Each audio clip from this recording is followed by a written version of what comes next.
Praise the lord. క్రీస్తునందు అత్యంత ప్రియమైనటువంటి దేవుని బిడ్డలారా, ప్రభు అయినటువంటి యేసుక్రీస్తు నామమున మీకు మా యొక్క ప్రత్యేకమైనటువంటి శుభాలు వందనాలు తెలియజేస్తా ఉన్నాను. బిడ్డలారా,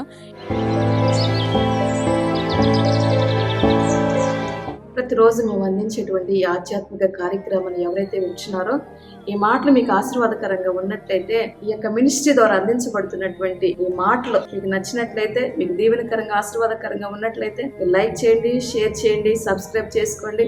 ఈ విషయాలు మీకు నచ్చినట్లయితే మీ స్నేహితులకు కూడా ఈ విషయాలు మీరు తెలియపరచండి. మా మినిస్ట్రీని పరిచయం చేయండి, వారు కూడా మీలాగా దీవించబడతారు. దేవుడు మిమ్మల్ని అందరినీ దీవించినగాక. ఈ దినము దేవుడు మనకు ఏ మాట సిద్ధపరిచి ఉన్నాడో ఆ మాటను మనం చదువుకున్నారండి.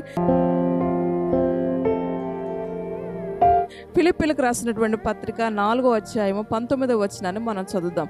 దేవుడు మిమ్మల్ని బహిరంగముగా ఆశీర్వదించబోతున్నాడు. ప్రియులారా, చూడండి, ఒక శ్రేష్టమైనటువంటి మాట ఈరోజు ఈ ఉదయకాలమే నీతో మాట్లాడుతూ ఉన్నాడు. ఏమన్నాడు తెలుసా? దేవుడు బహిరంగంగా నిన్ను ఆశీర్వదించబోతున్నాను అని చెప్పి నీతో మాటిస్తూ ఉన్నాడు. చూసారా, బహిరంగంగా అంటే అందరూ చూసినట్లుగా, నీ చుట్టుపక్కల వాళ్ళు, నీ బంధువులు, నీ స్నేహితులు, నీ ఆత్మీయులు, నీ కోలీగ్స్ అందరూ కూడా బహిరంగంగా ప్రజలందరూ చూసినట్లుగా అన్ని కోణాల్లో నేను ఆశీర్వదించబోతున్నానని చెప్పి మాటిస్తూ ఉన్నాడు. బిడ్డలు, ఎంత శ్రేష్టమైన మాట చూడండి. ఆయన అంటున్నాడు, ఇంతవరకు ఒకవేళ నీ లైఫ్లో ఆశీర్వాదం లేని వ్యక్తిగా ఉన్నావేమో, ఇంతవరకు నీ బ్రతుకులో ఆశీర్వాదాన్ని చూడనటువంటి వ్యక్తిగా ఉన్నావేమో, నేను శాపంలో ఉన్నాను, దరిద్రతలో ఉన్నాను, అపనమ్మకంలో ఉన్నాను, అవిశ్వాసంలో ఉన్నాను, వ్యాధుల్లో ఉన్నాను, కష్టంలో ఉన్నాను, బాధలో ఉన్నాను, హింసలో ఉన్నాను.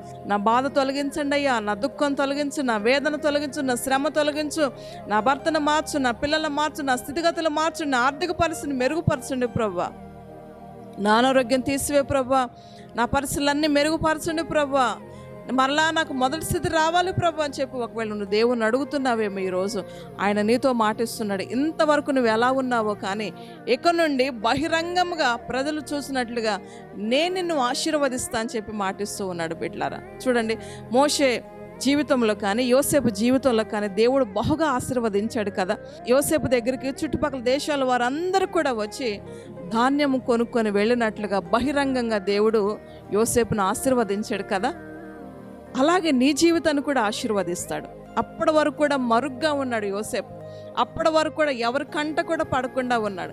అప్పటి వరకు కూడా ఎన్నో బాధలు, శ్రమలు, నిందలు, అవమానాలు చేరాని తప్పుకు చేశాడని చెప్పేసి ఎంతగానో అతని హింస, బాధ నొంది ఉన్నాడు. బిడ్డలారు, కానీ ఒకరోజు సమయం వచ్చింది, దేవుడు అతను లేవనెత్తాడు, దేవుడు అతన్ని బలపరిచాడు, దేవుడు అతని సింహాసనాన్ని అధిష్టింప చేశాడు. బిడ్డలారా, ఈరోజు యోసేపు జీవితాన్ని ఎలా బహిరంగంగా ఆశీర్వదించాడో నీ జీవితాన్ని కూడా అదే ప్రకారంగా ఆశీర్వదిస్తానని చెప్పి మాటిస్తూ ఉన్నాడు. బిడ్డలారా, ఎస్తేరు జీవితాన్ని కూడా దేవుడు బహిరంగంగా ఆశీర్వదించాడు కదా. మరి ఎస్తేరు ఎక్కడో తన పినతండ్రి దగ్గర పెంచబడుతూ ఉన్నది, కానీ ఒక రాజుగారి ప్రక్కన కూర్చున్నటువంటి అర్హతను, యోగ్యతను ఆమె సంపాదించుకుంది. అప్పటి వరకు ఎస్తేరు ఎవరో తెలియదు, తల్లిదండ్రులు లేనటువంటి అనాథ బిడ్డ ఆమె, మనుషులు ఎవరు లెక్క చేయలేనటువంటి పరిస్థితి.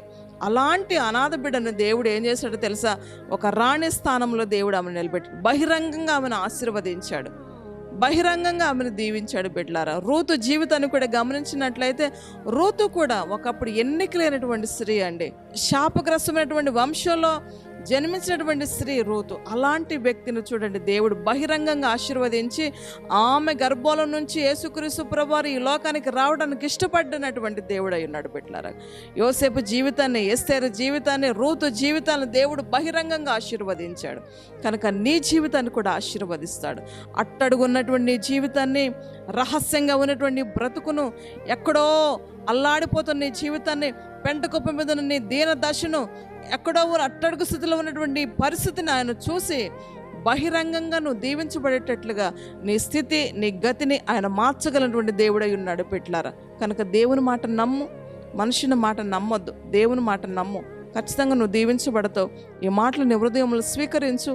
దేవుడు నన్ను ఆశీర్వదిస్తానని చెప్తున్నాడు కనుక దేవుడు మాట ఇచ్చాడు, తప్పక నా స్థితిగతులు మారుస్తాడు, నా జీవితాన్ని ఆశీర్వదిస్తాడు అని చెప్పి దేవునికి నీ హృదయాన్ని అప్పగించు, నీ జీవితాన్ని దేవునికి అప్పగించు. ఉన్నతంగా దేవుడు నిన్ను ఆశీర్వదిస్తాడు. దేవుడు ఇటు మాటలు దీవించును గాక. ఆమేన్. ప్రార్థన చేసుకుందాం. పరిశుద్ధుడైన మా తండ్రి, ప్రేమ కలిగిన మా రక్షకానికి వందనాలు. ఈ మాటలు విన్న ప్రతి బిడ్డను కూడా దీవించండి. బహిరంగంగా ఆశీర్వదిస్తున్నావు. ప్రతి ఒక్కరిని కూడా అదే ప్రకారంగా ఆశీర్వదించి దీవించి నీ ఆశీర్వాదానికి కర్తలుగా వారసులుగా ఉండటానికి సహాయం చేయమని, మేలు చేత కృపచేత నింపుమని, ఆశీర్వాదకరంగా నిలబెట్టమని, ప్రతి వారిని కూడా దీవించి బలపరచమని యేసునామమును బట్టి అడిగి వేడుకొంచున్నాను తండ్రి. ఆమేన్. ప్రియులారా, ఈరోజు ఎవరైతే మ్యారేజ్ డే బర్త్డే చేసుకుంటున్నారో ఆయన మాటిస్తున్నాడు, నేను నిన్ను బహిరంగంగా ఆశీర్వదిస్తా అని చెప్పి మాటిస్తున్నాడు. కనుక ఈ సంవత్సరంలోని మీ యొక్క వైవాహిక జీవితాన్ని ఆయన ఆశీర్వదిస్తాడు. ఈ సంవత్సరంలోని నీ యొక్క బర్త్డే విషయంలో నువ్వు దేవుని అడుగుతున్నావు కనుక నిన్ను కూడా దేవుడు దీవిస్తాడు. ఈ మాటలు ఎంతో శ్రద్ధగా ఓపికగా ఉన్నటువంటి మీ అందరికీ కూడా మరొకసారి కృతజ్ఞతలు తెలియజేస్తూ ఈ నా మాటలు ముగిస్తున్నాను. దేవుడి మాటలు దీవించును గాక. ఆమేన్.